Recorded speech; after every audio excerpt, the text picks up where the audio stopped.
Good morning. Nandito na naman tayo sa isang episode ng another episode ng The Real Bobcast. Yeah. So last week or last time, first time na nag-interview tayo ng other than aking kasama na si Mr.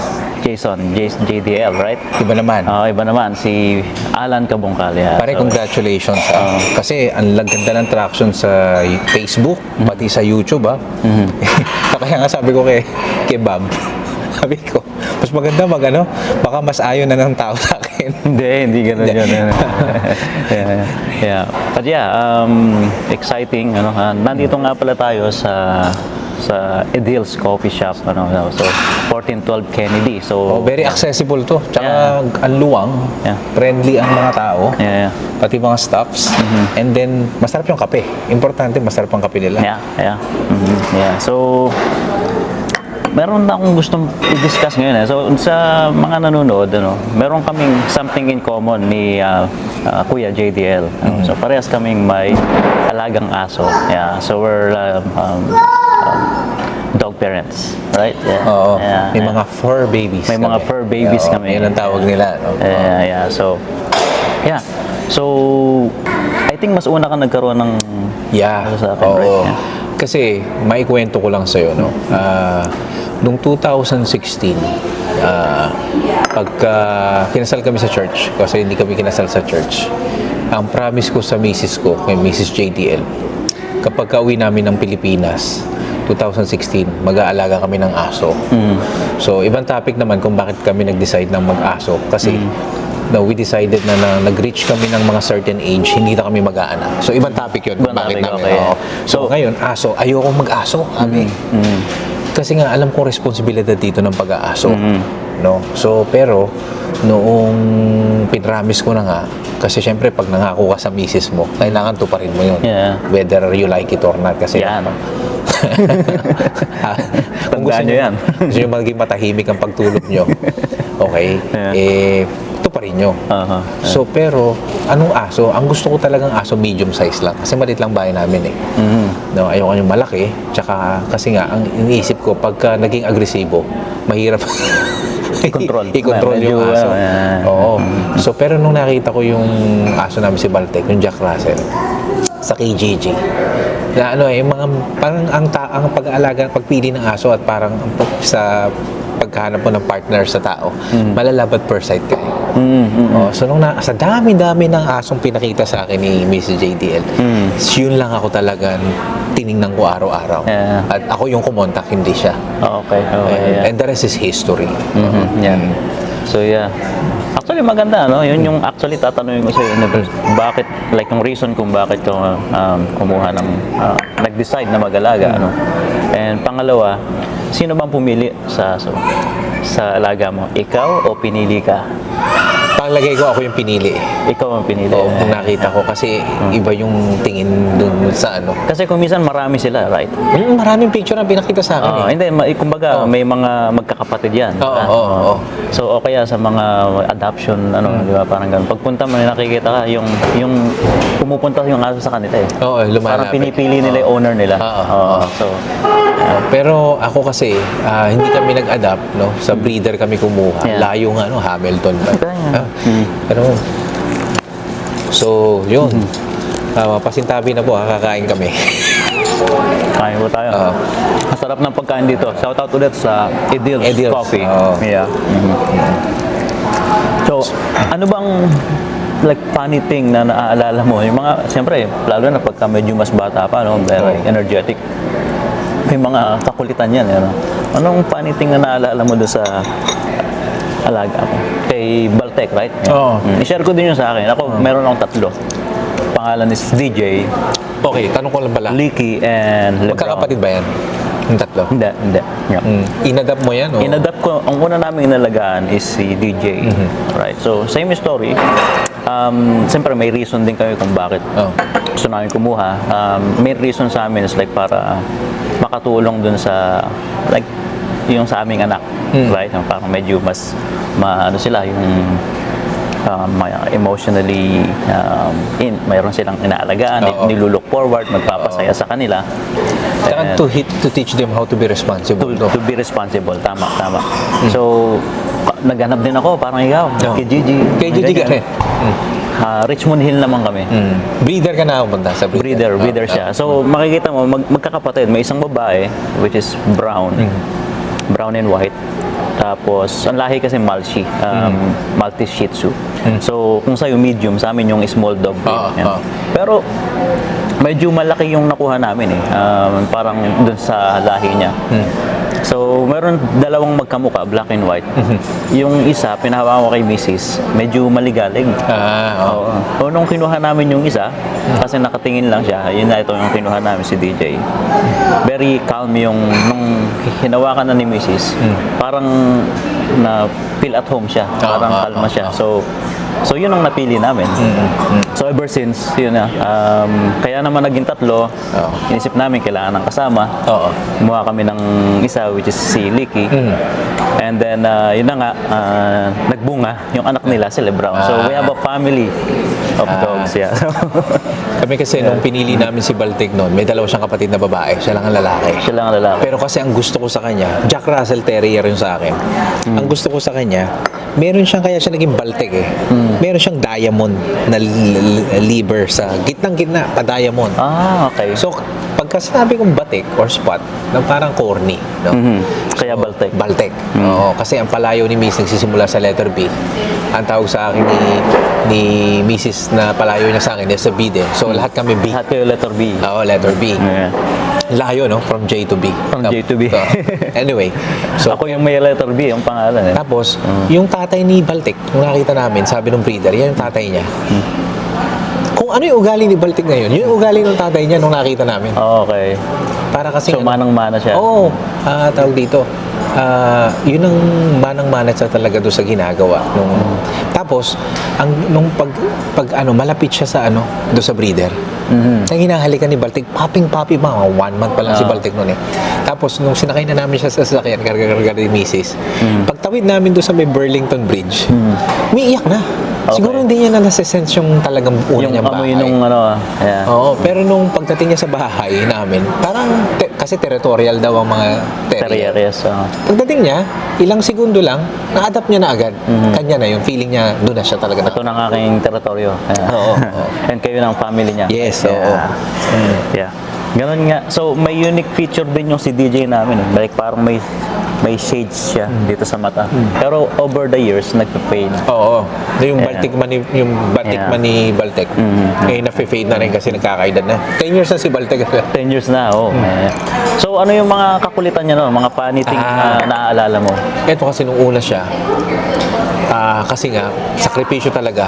Ang una naming inisip turuan siya maging potty train. Yeah. So gumigising kami ng madaling araw para lang palabasin siya. Para alam niya na pagkaihi niya or he do his business, papasok siya agad. Para alam niya na. Yeah. Pero hindi siya marunong tumahol nung sa amin siya. At hindi siya marunong bumaba ng hagdanan. Okay. So every time na bababa siya sa basement, kasi walkout basement yung bahay, nahihirapan siya. So kailangan ko pang ibaba yung sarili ko para lang unti-unti siyang bumaba ng hagdanan. Kasi baby pa siya noon, 2 months pa lang siya. Yun ang una niya natutunan. Tapos hindi siya marunong tumahol. Ako lang din ang nagturo sa Nagturo ng tumahol. Oo, Wow. tumatahalong ka siya. Pero yung mga kakulitan niya kasi, very pushy siya. Pag gusto niya ng laruan, talagang yun ang lagi niyang kakalabitin ka niya. Yeah. Yung uso niya, igagano niya, idudul-dul niya. Until now, pagka walang gumagano sa akin, parang feeling ko may sakit siya. Yun ang hindi ko makakalimutan sa kanya. Yeah. At sobrang taas niyang tumalon. Yeah, athletic yung mga ganyan. Oo, sobrang taas niyang tumalon. Pagka, ang tawag dito sa tao, persuasive siya. Pag may gusto siya, persuasive. Talagang he is on your nerve. Saka pag may gusto siya, Talagang persuasive siya. Oo. Iko-convince ka. Magaling siya salesman actually. Salesman siya. Oo. That's good. Yung sa akin naman, lalo na yung to si DJ, mahilig sa snow. Sa snow. So talagang pagka pinalabas ko na sa backyard, lalo na ganyan, winter, talagang gustong-gusto niya na nagro-roll sa snow. Laro niya yan. Yun ang favorite niyang laro. So, then again, kuwan pa din siya, andun yung kakulitan, lalo na nung mas maliit. Lagi nung tinatry niya mag-sneak out. pero bumabalik. Pero yun nga, kailangan responsible mo yung hayaan Kasi, mo. nagulat kami, kailangan, sabi nung aming breeder, hindi pa siya papabet, no? Kailangan, pina-schedule namin sa vet. Tapos, worried na naman siya doon. Nakita mo yung aso na iniisip niya pamimigay siya. So, namin siya sa register namin siya sa vet, yung mga shots, no? Yung syempre, matik yan, rabies siya. Sabi ko, parang tao rin pala, may mga bakuna. Tapos, paparegister mo pa sa city, no? Para lagyan siya ng, ang tawag doon, meron siya. May tag siya dito eh, sa Oo. city. Sa sinire-renew mo yun. Yun yung talagang, ano yun eh. Yeah. Mga responsibilidad mo. Bilang dog owner. Dog owner. Yeah. Maiba ko. Kung tingin mo nakapagsalita yung mga alaga natin, ano ang sasabihin niya siguro tungkol sa'yo? Sa akin, Yeah. reklamador yun. Kaya nga, iniisip. Alam mo bang iniisip namin yan? Ayaw namin, may nababalitaan ka ba mga dog whisperer? Ayaw namin magpa-dog whisperer. Bakit? Kasi malasabi na, lagi kaming, kasi si Baltic siya lang mag-isa. Hindi siya nasanay na may ibang aso. Oo. Kaya natatakot namin siyang i-socialize kasi pag sino-socialize namin siya, napapaaway siya eh. Kasi feeling niya ang angas niya eh. Same thing yun sa akin. Yeah. Lahat ng mga aso inaaway niya. Tinry mo bang ilagay siya sa dog park? Oo, Yeah. lagi nga siya napapaaway doon. Ganon din sa akin. So, kahit may small dog, may mas malaki rin. Kung minsan gusto pa niya doon sa Malaki. sa malaki. And then feeling niya, kaya niya yung Malalaki, oo. Kaya nga tinigilan na namin. Pero kahit ano siya, very attitude eh. May attitude, May attitude, si oo. Baltic. So, yun talaga yung talagang nahihirapan kami. Nung una. Pero actually, nasanay na kami. Sa tingin mo, ano sasabihin niya? Question mo, no? Sabihin niya, unang-una, yung tatay ko pag day off, ayaw kong laruin, nanonood lang ng TV. Nanay ko naman, lagi akong pinapagalitan. Pero inaamo rin ako pagdating. Oo. So mag-aaway sila. Pagka nag-aaway sila, lagi ako nadadamay. Yung mga ganun tipo. Tingin ko yung sa akin, lalo na yung una namin, si DJ. Kasi ito yung gala eh. Yun yung gusto niyang, Si DJ. yun yung gusto niyang lumalabas lagi. Sumasama sa mga lakad. Kahit nasa kotse lang, masaya na yan. Oo. So siguro sabihin sa akin nun, sasama mo ko lagi. Parang hindi niya naiintindihan na pagka-alis ako, parang kasi nag-stretching na sa harap ko. Gusto niya sasama siya. Pero kung minsan, hindi ko pwedeng sama sa appointment ko sa opisina, right? So lagi siyang naiiwan na turn down. Oo. Pero pagbalik, masaya naman siya. Parang siya may separation anxiety minsan. Hindi naman. Medyo, yeah. May ganun siya. Yung parang attached siya sa amin. Alam mo, pag sinasakay ko si aso ko sa sasakyan, ang ayoko, pag nakakita siya ng motorsiklo, tinatahulan niya. Alam mo yung aso, pagka tumahol siya sa loob ng sasakyan, kung gaano ka sakit sa tenga yun. Oo, yeah. Ayoko nun, pero wala akong magagawa. Yun talaga eh.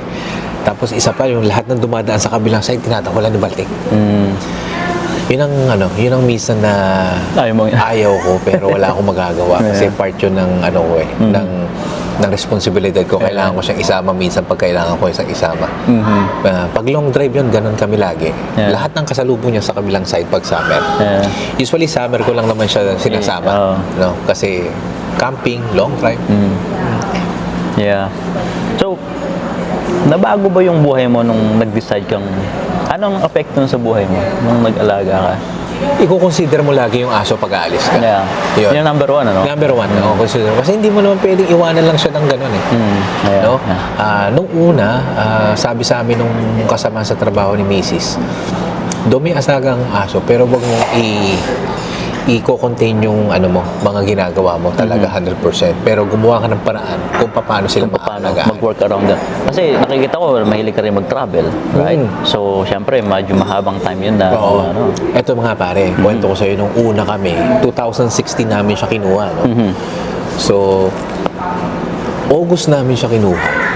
So, ibig sabihin, no, September, Toronto Film Fest. Tatlong araw namin siyang iniwan sa dog sitter doon sa ibang bahay. Meron tinatawag na apps yung Rover. Sumubo kami noon eh. 3 araw namin siyang iniwan doon. Baby pa lang siya noon. No? Pagbalik ko, Abe, tinatawalan ako, hindi niya na ako kilala. Oh. Hindi niya na ako kilala. So parang isip ako, kasi bata pa to, parang naninibago siya, no? Pero pagtapos nun, nung hindi na namin yung 2017 naman uli, na after a year, yun na naman ang ginamit namin, 1 year. Ano naman sa Robert din, sa bahay na, same bahay, nagkatik naman siya. Isa, nakakita kami. So, hindi na namin ginawa yun. Pero yun, medyo sanay na siya sa bahay. Pero once na umuwi siya sa bahay, nagiging masaya siya kasi bumabalik siya sa teritoryo niya. Okay. Tapos, noong 2016, anong 2018 naman, mayroon naman kaming kinuwang rover. Pero nung after nun, kinontrata na namin siya kasi gusto siya ni Baltec. Babae naman. Ang problema, naging kampante siya. Ito, naawa ko to sa aso. Kasi 2019, punta kami ng New York. Nag-bus lang kami. Ang iniisip nung mag-aalaga, ang lakas ng loob namin, doon siya na tumutira sa bahay kasama si Baltec. Nasa kanya yung susi ng bahay. Nilalak lang namin yung kwarto namin. Tsaka yung mga gamit. Hindi niya alam na maaga kaming uuwi. Umalis siya ng bahay. Okay lang naman siya umalis siya ng bahay. Hindi naman niya kailangan 24 hours kasama si Baltic doon. Para hindi niya iniwanan ng ilaw. So pagdating namin ng bahay, nakaganon si Baltic sa hagdanan, nakaabang sa amin. Kala niya kung sino lang. Simula nun, di na namin siya tinawagan. Sinabi ni Mrs., ikaw makipag-usap niya kasi ako. Sabi kaya ayoko magkaaso. Number one, sabi nung una. Ayoko nang ma-attach. Mabilis ako ma-attach. I think lahat naman tayo ma-attach. Ayoko kasing masaktan. Ayoko masaktan. Iniwahan ko yun kasi na-attach ako. Kasi sabi ko kay Mrs., kapag ako yung nagsalita dyan, makapagsalita ako ng masakit. Kasi nakita ko yung aso eh. Simula nun, di na namin siya tinawagan. Ngayon, 2019, 2019, yung brother-in-law, sinubukan namin kung pwede niya alagaan. Kasi malapit sa brother-in-law ko si Baltic, nalalaro niya kasi. Dumi aso na rin sila ngayon. No? Shout out Kuya Denden. No? May aso na rin sila ngayon. Pero gusto niya si Baltic kasi nalalaro niya. Tsaka kilala siya. Siguro naamoy niya yung DNA nung asawa ko doon sa kapatid. Possibly. Kasi yung sa mga kapatid ko, ako naman, swerte din kami. Dahil nga nandito na rin yung mga kapatid. Dati nung wala sila, like tinatawag namin yung pinsan ni Mrs. na i-check lang sila sa bahay, or mag-i-stay doon sila matulog sa bahay pag umaalis kami. Or pagka yung long time na wala kami, luckily nandyan na yung kapatid ko noon, right? So may kasama, saka yung dalawa sila na pwedeng magtingin o mag-alaga. So sanay din sila dun sa sa mga aso namin. So yung brother-in-law ko simula nun hanggang ngayon, siya na lagi nagbabantay. So hinahatid namin siya, kaya lang si Baltic pre. Ito nakakatawa. Pagka nilagay ko na yung kanyang hawla, yung kanyang cage sa pick-up ng gabi, hindi na yung magpapahuli sa'yo sa umaga. Kasi alam niya na aalis kayo. Tapos hindi siya aalis na sa akin. Alam mo yung nagpapabigat yung aso ng katawan? Ayaw niya. Kasi ayaw niya maiwan. Matalino sila, kala mo lang hindi. Pero naniniwala ako matalino sila. Lalo na yung kala lang iba at kala nila. Minsan nga inisip namin, nakakaitin dito ng pinag-uusapan namin eh. Kasi yung may reaction sila ko minsan na like parang, alam mo na pinag-uusapan siya. Parang gano'n. Kanina nga pre, bago ko tayo magkita ngayon dito, ihatid ko si Mrs. Kanina nga, tinignan ako, nagsuot ako ng jacket, tinignan ako mula ulo hanggang paa. Parang sinabi sa akin na, day off mo, alis ka. Parang gano'n eh, may gano'ng tendency. So, tingin mo alam nila pagka-stress tayo? Yes. Gano'n na. Naisip ko, alam nila eh. Like, paano ginagawa ni Baltec? Actually, pare, ito na. Di ba nakikwento ko sa'yo? Bago pa lang tayo nag-uumpisa, yung project natin, na-operahan siya sa mata. Di ba, imagine mo, stress na siya ng 2 weeks kasi nagbakasyon kami. Then after 2 weeks, sinundo namin siya. Tapos dinala ko siya sa veterinaryo. Pagising niya, wala ako doon. Masakit yung mata niya kasi pinaoperahan namin siya. Tapos, alam niyo yung stress namin kasi gumastos kami, naghahanap ako ng trabaho. Tapos, alam mo, nag-iba yung, parang nag-deteriorate yung kanyang health eh. Nag-ano siya, excuse me, nag-throw out siya. Yung dumi niya hindi maganda. Talagang nag-ano ko nun, tapos umiiyak ako, nararamdaman niya. So, iniisip namin na pagka masama yung pakiramdam namin, ay pag-stress kami, bumabalik, dinadala niya yun, parang wala siyang magawa. Yeah. Kaya hanggat as much as possible, kapag galit kami, stress kami, hindi kami nagsisisigaw sa bahay kasi nalaman niya. Ginagawa namin, talaga tumatahimik lang kami. And then, lalapit siya, tapos hihiga lang siya sa lap mo. Yeah, exactly. So, nasa-sense nila feeling ko. Kasi, kung minsan, may weird silang gagawin na alam nila kung sino yung may problema. Yung aso namin, doon siya, like, hihiga dito sa may paanan niya. Oo. Parang dinadamayan. Kumbaga. So, alam nila yon kung minsan sa akin. And then may nagsabi sa akin yung mga alaga daw natin na yan, sila yung parang ma-absorb ng stress natin. Yung mga stress, oo. Kinukuha nila sa atin. Tapos tayo naman yung para nare-relieve yung stress natin. Oo, tapos, ang maganda pa dito, sinubukan namin na nag-iyak-iyakan si misis. Hindi siya lumalapit. Oo. Pero pag totoong umiiyak yung misis ko, doon siya lumalapit. Nung binabantayan niya. Nagiging parang guarding dog siya. Umihiga siya doon sa, maayos siya sa higaan, tapos nakabantay siya sa paanan na gano'n. Hindi siya umaalis na. Ikaw, pare, ito, tanong ko lang ha. Natutulog ba sa higaan niyo yung mga aso niyo? Well, to be honest, natutulog na. Kahit sabihin nilang wag daw, pero iba eh. Well, nung una may struggle kami dyan, like isa-set namin na meron silang higaan. Kasi tatlo yan eh. Ang dami nilang higaan nandyan sa baba ng ano namin. Pero, well, kung minsan talagang hindi maiwasan, gusto nilang Kasama ka nila. clingy dun sa'yo. So parang, sabi nga nila bawal daw kasi magiging may separation anxiety pagka nalayo ka lang ng konti. Kasi yun yung nagtuturo sa kanilang independence pagka may sarili silang higaan. Pero, doon kami kumisan nagkukuha ni Mrs. Pero siyempre, by the way, eto, tanong, sino ang like mas mas amo kumbaga? Yung misis ko. Yeah. So sa akin siguro yung una namin sa akin. But yung dalawa talagang kay Mrs. So yun yung mga yung gusto nilang nakadikit lagi sa kanya. So, ako nag-give up na ako, sige, sige, kung gusto mong katabi mo, sige, kasi hindi rin siya makatulog. Kasi kinukulit. Kasi yung isa ko, independent eh. Minsan natutulog mag-isa. Alam niya nandyan lang ako. Right? So, siyempre, tatlo. So, wala tayong magagawa. Ikaw ba, Abe? Anong... Nung una ayaw ko eh. Pero alam mo pala, iba pala yung nakakatulog ka na mahimbing pag may aso kang kasama sa higaan. Hindi ko alam. Pero nung isang araw nga, nagpalit kasi kami ng cobre kama. So, bawal siya matulog katabi muna namin. No? Pero, 1 o'clock in the morning, tumatahol. Hindi lang tahol, may hawal na kasama. Tapos, sabi ko, ako na nga yung tatayo. Kasi late natutulog si misis. So, lumipat kami sa kabilang kwarto. Doon kasi kami talaga natutulog na tatlo. Doon sa parang guest room. No? Tapos, nung pagbukas ko nung higaan, yung kanyang, higaan, pumanik ako sa kwarto, sumunod sa akin. Tapos binubup niya yung kumot ko para pumasok sa ilalim. Pumapasok sa ilalim, tapos dito, pumapeso siya dito. Alam mo yung donut shape? Nagdo-donut shape siya doon. Tapos doon siya pupwesto dito sa ilalim ng calf ko. Tsaka Tapos doon tulog siya magdamag. Basta nakadikit lang sa'yo. Nakadikit lang sa'yo. Ganon din ginagawa sa amin. Oo.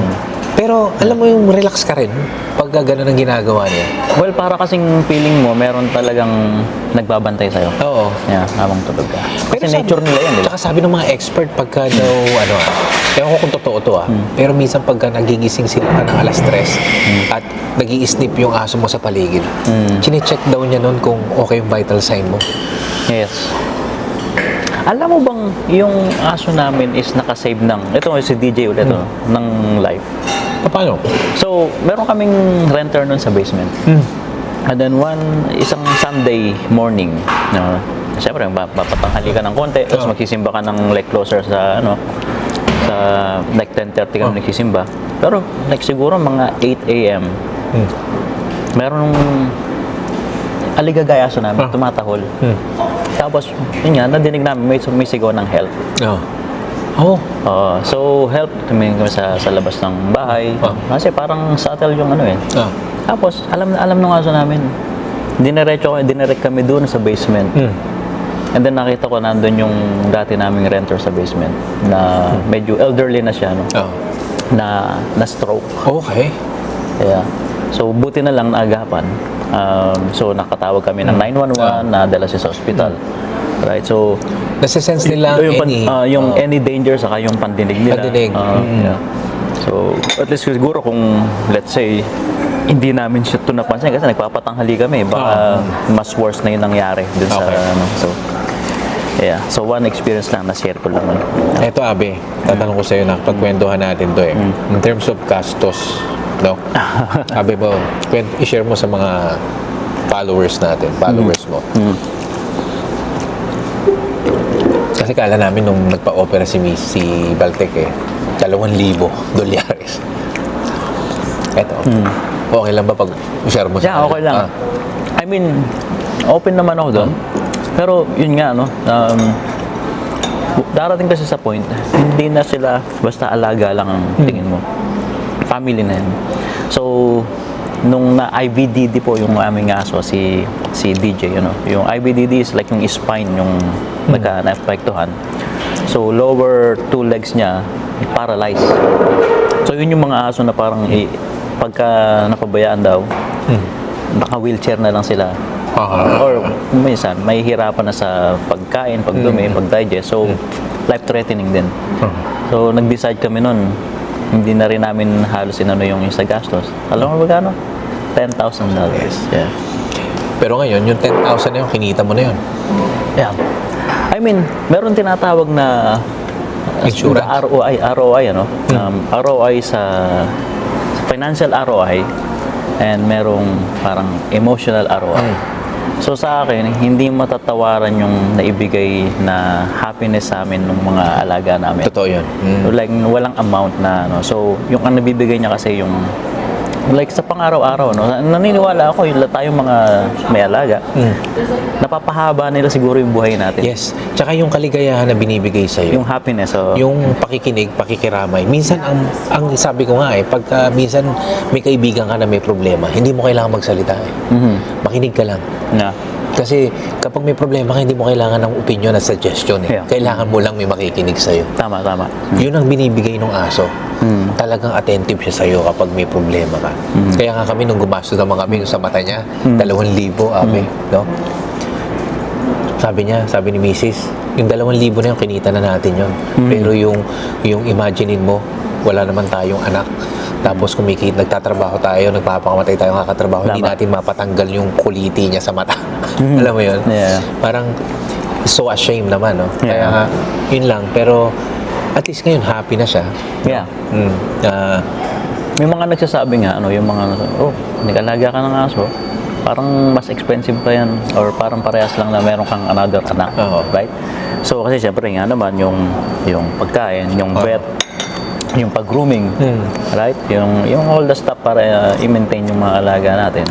Insurance, mga ganyan. Actually, sa amin, hindi na namin but that's why we had to spend yung $10,000 na yun. Kami na kasi hindi namin pina-insure si Baltec. Yeah. Pero ganun talaga, kasama sa yan kasama sa responsibilidad mo yun. Yeah. So ito, like parang sensitive topic, parang yung kasi siyempre baka hindi maintindihan ng iba. Pagka sinabing, it's just a dog. Ano masasabi mo? Pare, nakapanood ako ng pelikula. Ewan ko kung natatandaan mo to. Luma na tong pelikula nito Just a dog, no? Pare, pag sinasabi yung pinapatay niya. Pinapatay niya. Napanood namin ni Mrs. Parang gagawin mo yun Pag namatay lang, mamatay lang, just a dog. Yeah. Okay. John Wick. Paano nagsimula ang John Wick? There you go, yeah. Just a dog, di ba? So ang daming sa movie na ang daming natsugi dahil lang Pwede naman niyang kunin yung Pwede naman niyang kunin yung kotse. Yung kotse okay lang Pinatay mo yung aso na binigay sa kanya ng asawa niyang namatay lang. Yeah. No. Di ba? Yeah. Siguro sa lahat ng mga nag-aalaga ng aso, mararamdaman yun. Lalo na kung hindi mo nirespeto yung alaala ng aso. Saka alam mo yung mga aso, like napakaraming good qualities niyan. Oo. One thing na yung loyalty, right? So, isa na pag-usapan natin ng movie. Alam mo ba yung Hachi? Isa movie dun sa, yung tungkol yung, like, ang setting niya ay sa Japan. So, tungkol to dun sa na aso dun sa Japan. Pumunta ako sa Japan, napuntahan ko yung estatwa niya kasi everyday Pelikula ni Richard Gere. Yes, naalala mo na, di ba? So, yeah. So, like, yung loyalty, parang iniintay siya na hindi niya alam na matay na yung amo niya, no? Pero nag-stay lang doon sa station yung, for so many Hanggang namatay years. siya. Yeah, inatake siya, di ba? Hanggang namatay. Hanggang sa namatay siya. Pati yung aso, hanggang yung araw-araw pupunta doon para hinintay yung aso. Yeah. Yung amo niya. Yeah. So, yeah, yun nga. Hindi ko kayang panoorin. Ikaw ba? Masakit. Ikaw ba ngayon may aso ka na? Ito pa weird sa akin, Abi. Anything na movies about sa hayop, hindi ko pinapanood. Kasi feeling ko, yung hayop na yun, yung aso ko. Kahit na anong aso man yun, kahit na anong hayop yun, ha. Kasi alam mo, ganun pala inosente ang hayop talaga kaysa sa tao. Kasi ang hayop, no, nabubuhay lang siya ayon sa nature. Yeah. No? Tapos, papakialaman ng tao. No? Parang nakakaano minsan no? Limbawa, nanonood ako ng movie, Hunter sila ng Buffalo, western movie ni Nicolas Cage. No? Babarilin mo lang yung mga buffalo. Pagtumba nila isa-isa, pakiramdam ko yung aso yung binabaril. Aso ko yung binabaril niya. Yeah. Kasi sobrang inosente. Kumakain lang ako ng damo dito Yeah, tapos kabod mo na lang ako. Babarilin mo na lang ako. Yeah. Yun lang ang masasabi ko. Pag may aso kayo, ewan ko kung kaya ng concession yung manood ng pelikula na may pinapatay na hayop. Totoo. Yeah. Sa tawag dito, I think may ginagawa na tayong better human beings, right? So kasi nagkakaroon tayo ng compassion. Kasi na-attach tayo or minamahal natin yung alaga natin. So in general, kung hayop, like, parang hindi mo rin ma-attend. yung parang ganun. Yeah. So ganun sila kalusente. Kahit gaano mo sila pinagalitan, mahal ka pa rin nila. Yeah. Hindi sila nagtatanim ng sama ng loob. Oo. Yeah. Yung unconditional love na binibigay. Hindi nila alam basta kasama ka lang nila. Tama. Oo. Hindi nila tinatanong kung ano yung dala mo para sa kanila. Importante, umuwi ka lang. Yeah. Pasaya na sila doon. Yeah. So, medyo kanina natin, ano ma-advise mo kung mayroong mga tao na nag-iisip na gustong mag-alaga, ano masasabi mo? Kung gusto nyo mag-alaga ng aso, first of all, dapat maging emotionally prepared ka muna. Unang-una, kaya mong ibigay sa kanya yung pagkain, tirahan, medical attention, at atensyon. Yeah. Dapat, alam mo, no, ito yung pinakamahirap sa akin. Alam mo na darating ang panahon, kukunin siya sa'yo. Yeah, kasi mas maiksi buhay nila sa atin. Yes. Yeah. Pero, ang sabi ko sa misis ko, ganito. May mga nagtatanong, bakit mas maikli ang buhay ng aso kaysa sa tao? Imagine, ikaw yung nauna, mas mahaba ang buhay nila. Paano sila mabubuhay kung wala ka? Tama. Sino mag-aalaga sa kanila? Sino magpapakain sa kanila? Sino maglalaro sa kanila? Wala. Kaya sila yung nauuna. Kawawa naman, ano? Mas kawawa sila kapag nawala ka. Yeah. Kasi ikaw, kaya mo humanap ng kaibigan. Kaya mo magtrabaho. Di ba? Yeah. Sila hindi. Pagka nakadepende, kasi nakadepende sila sa'yo habang buhay nila. Yeah. Ang tanging ibibigay lang nila sa'yo, yung loyalty, yung pagmamahal nila. Tama.